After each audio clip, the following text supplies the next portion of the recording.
اللهم صل على محمد وآل محمد.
جس نے مولا بنایا وہ بھی نور خدا ہے، جو مولا بنایا گیا وہ بھی نور خدا ہے۔ اللہ نے اہل بیت کو، اللہ نے پنجتن کو مٹی سے نہیں جناب آدم کی طرح بلکہ اپنے نور سے خلق کیا، اپنے نور کو خلق کیا۔ نور کے ٹکڑے کے دو حصے کیے، ایک نور کے ٹکڑے کا نام اللہ نے محمد رکھا، دوسرے ٹکڑے کا نام علی رکھا۔ ایک کو رسالت دی، ایک کو امامت دی، ایک کو نبوت دی، ایک کو غدیر میں ولایت دی۔ سبحان اللہ۔ یہ دونوں بھائیوں کی شان تھی۔ اللہ کا نور 100%، کوئی شک نہیں، مگر امت کو سمجھانے کے لیے امت آسانی سے دونوں بھائی کی معرفت حاصل کر لے، اس لیے اللہ نے اپنے نور کو دو حصوں میں تقسیم کیا، محمد اور علی۔ لوگ باتیں کرتے ہیں دنیا میں کہ صاحب پیغمبر زیادہ ہیں علی کم ہے، علی زیادہ ہیں پیغمبر کم۔ یہ حق کوئی دو ذاکروں کا تبصرہ نہیں ہے کہ کون زیادہ اچھی مجلس پڑھتا ہے، کون کم اچھی پڑھتا ہے۔ بچوں کو سمجھانے کے لیے ایک چھوٹی سی مثال دے دوں۔ اگر آپ کی خدمت میں کوئی ایک سیب پیش کیا جائے اور آپ سے کہا جائے کہ کھا کے ذائقہ بتائیے، تو آپ جواب دیں گے میٹھا تھا۔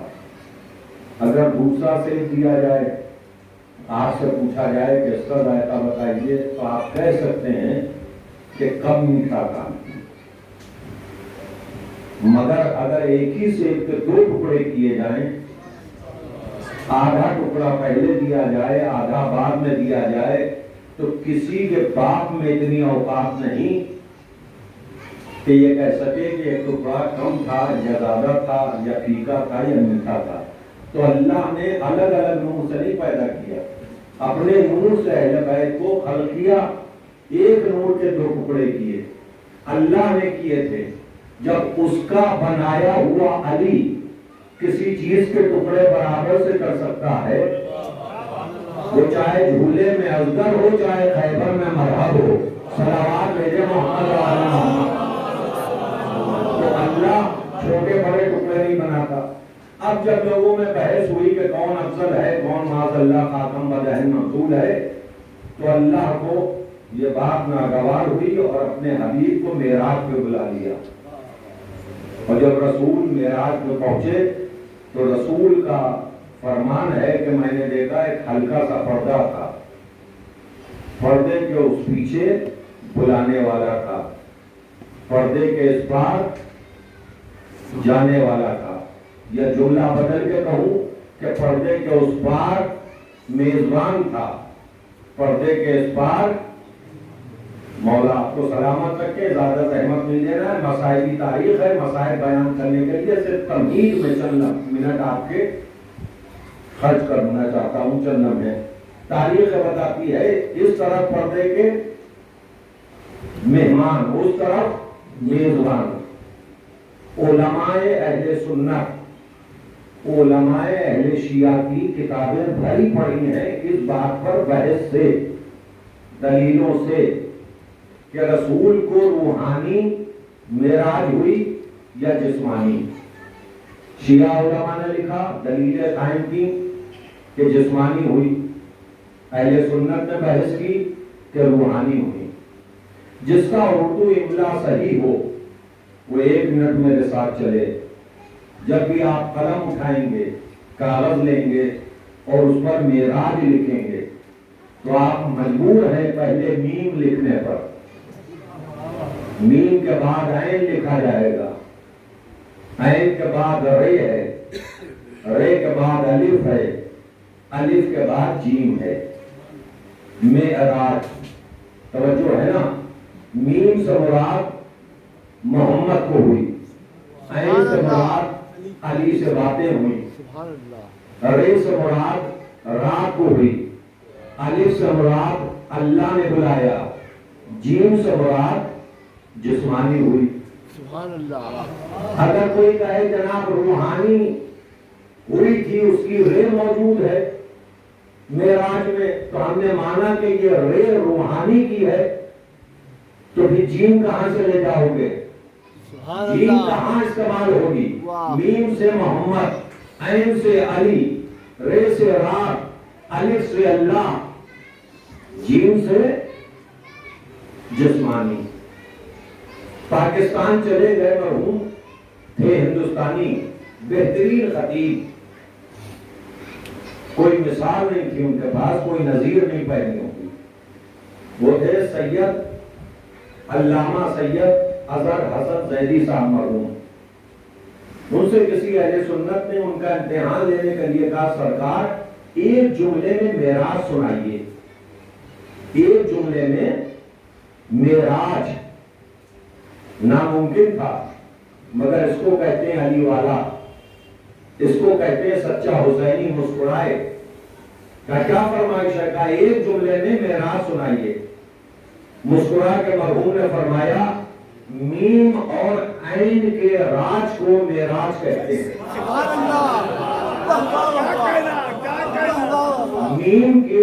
میم اور عین کے راج کو معراج کہتے ہیں۔ ایک ہی جملے میں سب کچھ کہہ گئے۔ مراد کیا تھی؟ میم سے محمد ہے، عین سے علی ہے، محمد و علی کے راج کو معراج کہتے ہیں۔ صلوات بھیجے محمد و علی۔ ایک اس سے بہتر نعرے صلوات بھیجے۔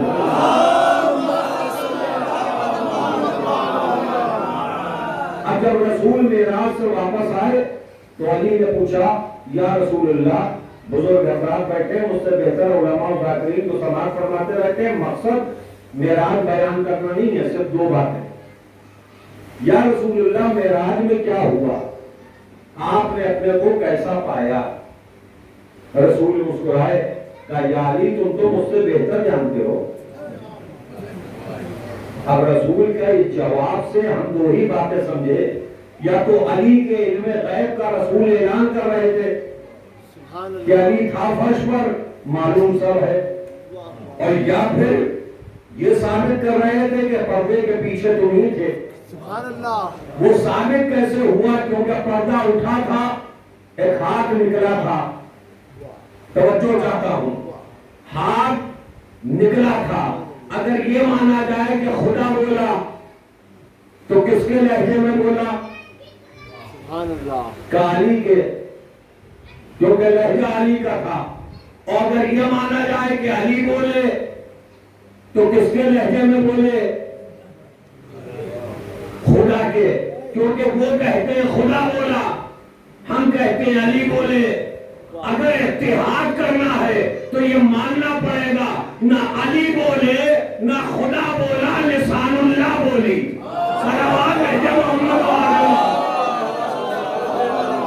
کیونکہ اللہ نے کلام کیا اپنی زبان سے، اگر علی نے کلام کیا تو اللہ کی زبان سے، لسان اللہ۔ پردے سے جو ہاتھ نکلا وہ ید اللہ۔ توجہ چاہتا ہوں، کاش پردہ اٹھتا تو پردے کے پیچھے رسول دیکھتے کہ وجہ اللہ ہے، مگر پردہ نہیں اٹھا، تھوڑا سا اٹھا، ہاتھ نکلا۔ اب جہاں تک ہاتھ کی بات ہے، انشاءاللہ اسی منزل پر فضائل ختم کروں گا کہ آپ چوک جائیں گے۔ ہاتھ محرم ہے، ہاتھ کی بات ہے، ماتم کیجئے تو ہاتھ، مولا عباس پہ روئیے تو ہاتھ، ید اللہ پہ آئیے تو ہاتھ۔ توجہ ہے نا؟ 3 اکبر ہے جو اپنے معاملے میں ہاتھ اٹھواتے ہیں۔ ایک ہے خدا اللہ اکبر، جب آپ نماز پڑھیں گے تو مجبوراً آپ کو کہنا پڑے گا اللہ اکبر۔ اور ایک ہے صدیق اکبر میرا مولا علی، جب نعرہ حیدری لگتی ہے تو مجمع ہاتھ اٹھا کے کہتا ہے حیدری۔ اور تیسرا ہے حسین کا بیٹا علی اکبر، کہ جو محرم میں اپنے ماتم میں ہاتھ اٹھوا لیتا ہے۔ تینوں اکبر ہاتھ اٹھواتے ہیں، چاہے حسین کا بیٹا اکبر ہو، چاہے صدیق اکبر مولا علی ہو، چاہے اللہ اکبر خالق کائنات۔ یہاں پر عین الحسن، حسن فیض آبادی کا ایک مطلع اور 3 شعر آپ کی نظر کر رہا ہوں، انشاءاللہ محظوظ ہوں گے۔ تاریخ کہتی ہے کہ فرماتے ہیں کہ ایک ساتھ چل رہے ہیں 72 ملا کے ہاتھ، ایک ساتھ چل رہے ہیں 72 ملا کے ہاتھ، فوج یزید بھاگ رہی ہے چھوڑا کے ہاتھ۔ ایک ساتھ چل رہے ہیں 72 ملا کے ہاتھ، فوج یزید بھاگ رہی ہے چھوڑا کے ہاتھ۔ کافی ہیں دشمنوں کو ڈرانے کے واسطے، کافی ہیں دشمنوں کو ڈرانے کے واسطے، اپنے گھروں میں رکھنا علم پر سجا کے ہاتھ۔ کافی ہیں دشمنوں کو ڈرانے کے واسطے، اپنے گھروں میں رکھنا علم پر سجا کے ہاتھ۔ ہم کو علی سے کام، نصیری سے کیا غرض؟ ہم کو علی سے کام، نصیری سے کیا غرض؟ یہ اس خدا کے ہاتھ ہے یا اس خدا کے ہاتھ؟ ہم کو علی سے کام، نصیری سے کیا غرض؟ یہ اس خدا کے ہاتھ ہے یا اس خدا کے ہاتھ؟ غیبت پر مومنوں کا یقین اور بڑھ گیا، غیبت پر مومنوں کا یقین اور بڑھ گیا۔ پردہ اٹھا کے نکلے ہیں جب سے خدا کے ہاتھ، غیبت پر مومنوں کا یقین اور بڑھ گیا، پردہ اٹھا کے نکلے ہیں جب سے خدا کے ہاتھ۔ جس شیر کے لیے اتنی رحمت دی ملاحظہ ہو، ایک روز میں حسین کا ماتم کراؤں گا، ایک روز میں حسین کا ماتم کراؤں گا، اللہ نے یہ سوچ لیا تھا بنا کے ہاتھ۔ ایک روز میں حسین کا ماتم کراؤں گا، اللہ نے یہ سوچ لیا تھا بنا کے ہاتھ۔ آج علماء اہل شیعہ و سنت بحث ہے کہ تاریخ ولادت رسول کیا صحیح ہے۔ یہ بات پورے مجمع کے لیے ہے، مگر خصوصاً میں عالم دین کی خدمت میں بات پیش کر رہا ہوں، پسند آئے تو دعاؤں سے نواز دیجیے گا۔ جس کی میتھمیٹکس مضبوط ہو وہ صرف چند لمحے میرے ساتھ رہے، اس کے بعد اصل گفتگو اور مسائل۔ رسول کی تاریخ ولادت مسلمان آج تک طے نہ کر سکا۔ زلفیں، کملی، چادر، سب کچھ سمجھ میں آیا دنیا کے ولادت رسول کی تاریخ نہ سمجھ میں آئی. کوئی 12 لکھتا ہے, کوئی کچھ لکھتا ہے, کوئی کچھ لکھتا ہے. ہمارے علماء نے ثابت کیا کہ 17 ربیع اول ولادت رسول کی تاریخ ہے اور شہادت رسول 28 صفر. توجہ ہے نا. اب کوئی کہے کہ ثابت کیسے کریں گے کہ 17 ربیع اول ولادت اور 28 صفر شہادت, تو ایک کیلکولیشن ہے, ہمارے ساتھ کر لیجیے, زحمت مختصر کر دوں کہ رسول کی ولادت کی تاریخ 17 ربیع اول, شہادت کی تاریخ 28 صفر. مولا علی کی ولادت 13 رجب, شہادت 21 رمضان. اب ایک شمسی مہینہ ہے, قمری مہینہ ہے. چاند کی تاریخیں محرم, صفر, ربیع اول, ربیع الثانی, جمادی الاول. سورج کے مہینے کی تاریخ 30ویں, جنوری, فروری, مارچ, اپریل. تو اب آئیے دیکھا جائے کہ رسول کی ولادت ہے 17 ربیع الاول. 17 تاریخ ربیع الاول کا تیسرا مہینہ. ربیع الاول تیسرا مہینہ. 17 پلس 3 20. ولادت رسول کی عدد 20. رسول کی تاریخ شہادت 28 صفر. 28 تاریخ صفر کا دوسرا مہینہ. 28 پلس 2 30. ولادت رسول کے 20, شہادت رسول کے 30. 30 پلس 20 50, یعنی 50%. مولا علی کی تاریخ ولادت 13 رجب. 13 تاریخ رجب کا 7واں مہینہ. 13 پلس 7 کتنے ہوئے 20.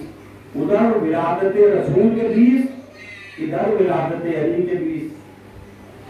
شہادت مولا کائنات 21 رمضان. 21 تاریخ رمضان کا 9واں مہینہ. 21 پلس 9 30. ادھر رسول کی ولادت کے 20, ادھر علی کی ولادت کے 20. ادھر رسول کی شہادت کے 30, ادھر علی کی شہادت کے 30. 50% ادھر تھا, 50% ادھر تھا. اللہ کا نور 100% تھا. جب امت دونوں کو پہچان نہ سکی تو نبی کو معراج میں بلایا, 50% ادھر بیٹھا دیا, 50% ادھر بیٹھا دیا. بتا دیا جو معراج نہ مانے اسے اللہ کے نور میں شک ہوگا, رسالت و امامت میں شک نہیں ہوگا. تو عزیزوں, اللہ کا نور علی بھی ہے, محمد بھی ہیں, شہزادی کونین بھی ہیں, امام حسن بھی ہیں, امام حسین. اب چونکہ 8ویں محرم ہے اور حاضری بھی ہونا ہے, اور بھی مجلسیں ہیں, شام کو جلوس ہے, ماتم ہے, روزہ ہے. صرف ایک بات اور سننے فضائل کہ پنجتن کے قبلے آتے ہیں, عزاخانوں میں لگائے جاتے ہیں. سامنے لگا ہے, بہت سے لوگ رسول خدا سے عقیدت رکھتے ہیں, پکارتے ہیں یا رسول خدا مدد کو آئیے. اس میں گرامی لینا چاہیں تو یا محمد کہہ لے, یا علی کہہ لے, یا فاطمہ کہہ لے, یا حسن کہہ لے, یا حسین کہہ لے. یہ کون ہے؟ کا پنجتن. کسی کو اگر مختصر پنجتن کو جلدی میں آواز دینا ہے, مدد کو پکارنا ہے, تو اگر وہ فقط یا عباس کہہ لے تو کافی ہوگا. اس لیے کہ عباس کی عین علی کی ہے, عباس میں بے بطول کی ہے, عباس کا الف احمد کا ہے, عباس کی سین سبتین کی ہے. سبتین کہتے ہیں امام حسن اور امام حسین. کون عباس؟ کہ جو کبھی علی کی آغوش میں, کبھی امام حسن کی آغوش میں, کبھی امام حسین کی آغوش میں, کبھی جناب زینب کی آغوش میں۔ عباس جب اس دنیا میں ظاہر ہوئے تو گہوارے میں تھے، مولا علی چہرے کو دیکھتے تھے،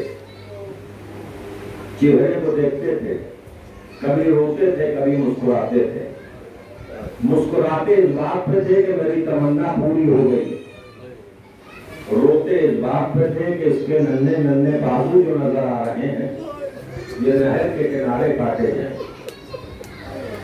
مولا حسین کی آمد ہوئی، مولا نے فرمایا اے بابا آپ سے کچھ مانگنا چاہتا ہوں۔ کہا بیٹا کیا چاہیے؟ کہا اپنے اس بیٹے کو مجھے دے دیجیے۔ مولا علی نے سر جھکایا، رو کے ارشاد فرمایا بیٹا حسین اس کو خدا سے مانگا ہی تمہارے لیے، اس کی تمنا میں نے کربلا کی ہے۔ ہاں عزیزوں، علی کی تمنا کا نام عباس۔ مجلس کے بعد حاضری ہوگی، حاضری چکنے سے پہلے تصور میں کربلا کا رخ کیجیے گا، یہ سوچ کے حاضری چکیے گا کہ جس کے نام کی حاضری ہے وہ کربلا میں بھوکا اور پیاسا مارا گیا، جس نے دنیا کو پانی پلایا وہ پیاسا ذبح کر دیا گیا۔ ہاں عزاداروں، مولا آپ کو سلامت رکھیں۔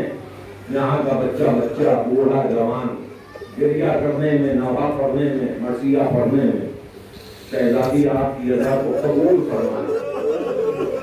جو اگلے سال زندہ رہے گا وہ محرم رہے گا۔ جناب سیدہ آپ کی ادا کو ضرور قبول فرمائیں گی، اس لیے کہ جناب سیدہ یہ نہیں دیکھتی ہیں امام والا چھوٹا ہے یا بڑا، جناب سیدہ فقط یہ دیکھنے آتی ہے میرے بچے پر کون آنسو رہا۔ جناب سیدہ یہ دیکھنے آتی ہے کہ سکینہ کے منہ پر جو تماچے مارے گئے اس کا کون پرسہ دے رہا ہے، عباس کے جو بازو کاٹے گئے اس پر کون گریہ کر رہا ہے۔ آپ کی آوازیں، آپ کی سختیاں، پٹنہ میں تو لوگ گلزار باغ کا عشاء پڑھ رہا ہوں کئی سال سے، مولا نے طرف دیا ہے، بہت سے لوگ آوازیں بلند روتے ہیں، بہت سے لوگ سسک سسک کے روتے ہیں۔ نیوادہ میں بھی میں نے دیکھا کہ بہت سے لوگ آواز سے روتے ہیں، مگر زیادہ تر نوجوانوں کو دیکھا کہ سسک سسک کے روتے ہیں۔ جانتے ہو کیا ہے؟ جب اہل بیت پہ حد سے زیادہ ظلم ہوا، سید سجاد کے یہ کہہ کے تعزیانہ مارا گیا کہ اپنی سکینہ سے کہہ دو کہ حسین کا نام لے کے نہ رو۔ اس وقت عباس کی بھتیجی حسین کی یتیمہ سسک سسک کے روتی۔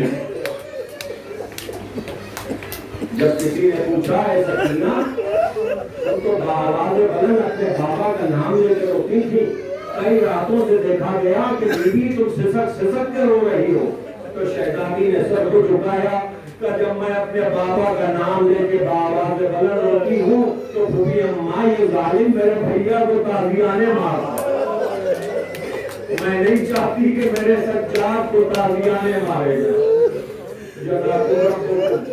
خدا آپ کو کسی غم میں نہ بلائے، آپ بڑے خوش نصیب ہیں، آپ بڑے قسمت والے ہیں، مثل کفن سفید کپڑوں میں عزاداری کر رہے ہیں۔ ہاں عزیزوں، یہ وہ کفن تھا کہ اس کے لیے حسین جو وہ کفن رہے، کوئی کفن دینے والا نہیں تھا، مگر ہاں حسین کا معجزہ ہے کہ آج جو بھی کربلا جاتا ہے وہ کفن ضرور لاتا ہے۔ ہاں عزیزوں، میں جناب عباس کی کون سی روایت پڑھوں سمجھ نہیں آتا۔ 8ویں محرم ہے، غازی کا ذکر ہونا ہے، جی یہ چاہتا ہے کہ آپ رخصت و شہادت کو سنتے رہتے ہیں، میڈیا کا زمانہ ہے، یوٹیوب لگائیے، 8 محرم کی ایک نہیں ہزاروں ذاکرین ہیں جو روایتیں پڑھتے رہتے ہیں۔ بس ایک روایت آپ کی خدمت میں پیش کر رہا ہوں، وہی اصل مسائل۔ 2 محرم کو جب قافلہ نبی کا نواسا کربلا پہنچا، خیمے لگ گئے، بیویاں محملوں سے اتاری گئیں، خیموں میں پہنچ گئیں، خیمے لگنا تھے کہ کسی ظالم نے آواز دی عباس حسین کے خیمے ترائی کے کنارے سے ہٹا لیے ہیں۔ جناب عباس کو اس وقت فیض آ گیا۔ غور سے سنیے گا، انشاءاللہ آپ اگر ابھی کوئی کمی رہ گئی خدا نہ کرے آنسوؤں میں تو رات میں جب بستر پہ لیٹیے گا تو آپ پرسا دیجیے گا۔ تاریخ بتاتی ہے کہ جناب عباس کے کانوں سے یہ جملہ ٹکرایا، شمشیر کو برہنہ کیا، میدان میں آ گئے۔ اس میں اتنی اوقات ہے کہ جو عباس کے لگائے ہوئے خیموں کو ہٹا لے، جس کی اتنی وقت ہے کہ جو حسین کے خیمے ترائی کے کنارے سے ہٹا لے۔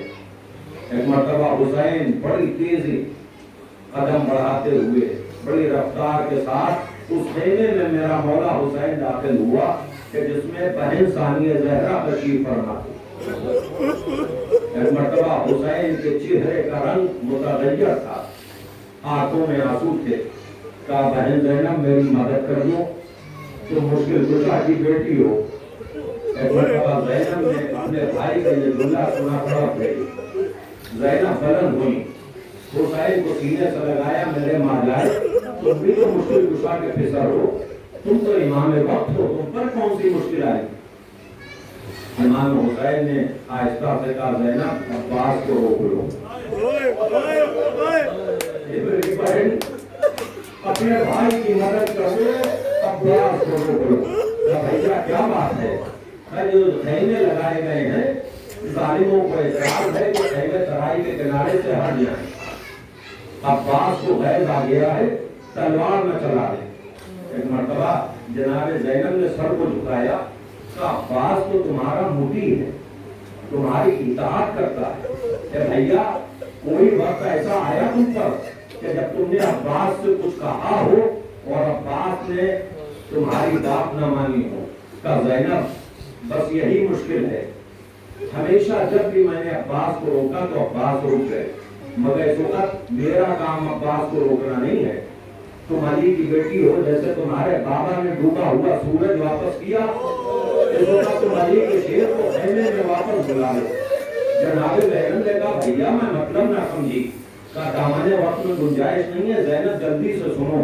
وہ وقت یاد ہوگا نا تمہیں کہ جب ولید کے دربار میں یزید نے پیغام بھجوایا، ہم سے بیعت کا سوال کیا، تو ہم نے سوال کیا کہ کس میں اتنی طاقت ہے جو حسین سے بیعت؟ جب میری آواز بلند ہوئی تھی تو تمہارا بھائی علی کا شیر میرا غازی عباس تلوار کھینچ کے دربار میں آیا تھا، جس میں مجاز و حسین سے بیعت کی۔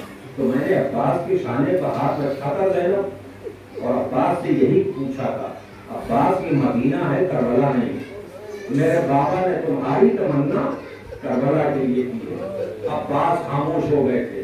زینب دوسرا موقع وہ تھا کہ جب بھیا حسن کے جنازے پہ تیروں کی بارش کی گئی، میرے بھائی نے تلوار کھینچی تھی، میں نے کہا کہ بھیا صبر کرو، میرے بابا نے تمہاری تمنا کربلا کے لیے کی ہے۔ زینب ایک موقع وہ آیا تھا کہ جب مسلم کی شہادت کی خبر ہمیں راستے میں ملی تھی تو عباس مسلم کے خون کا بدلہ لینے کوفے جانا چاہتے تھے، میں نے کہا تھا تمہاری تمنا میرے بابا نے کربلا کے لیے کی ہے۔ عباس خاموش ہو گئے تھے۔ زینب چوتھا مقام تم بھول گئی، جب گھوڑ نے ہمارا راستہ روکا تھا تو عباس نے شمشیر برہنہ کی تھی، میں نے شانہ پکڑ کے یہی کہا تھا بھیا ابھی کربلا دور ہے، تمہاری تمنا میرے بابا نے کربلا کے لیے کی ہے۔ زینب میں کس منہ سے عباس کو روکوں؟ اگر میں نے اب عباس کو روکا تو شاید میرا بھائی سر جھکا کے پوچھ لے گا، اے حسین ابن علی، اے میرے سید و سردار، اے میرے مولا، کیا ابھی بھی کربلا نہ آئی؟ جب میرے بابا نے میری تمنا کربلا کے لیے کی تھی تو کس میں ہمت ہے جو خیموں کو ہٹا لے؟ زینب حسین کا مقصد سمجھ گئی۔ ایک مرتبہ زینب نے جلدی سے ماں کی کنیز فضہ کو پکارا کہ اے فضہ میرے قریب آ جاؤ۔ جناب فضہ آگے بڑھی، ہاتھوں کو جوڑا، کہ ثانیہ زہرا کیا حکم ہے؟ کہ حکم نہیں، اتنی سی گزارش کرتی ہوں کہ در خیمہ پہ جاؤ اور عباس سے کہہ دو زینب نے بلایا ہے۔ در قیام پر فضہ آئی، آواز دی علی کے شیر، تم کو زینب نے بلایا۔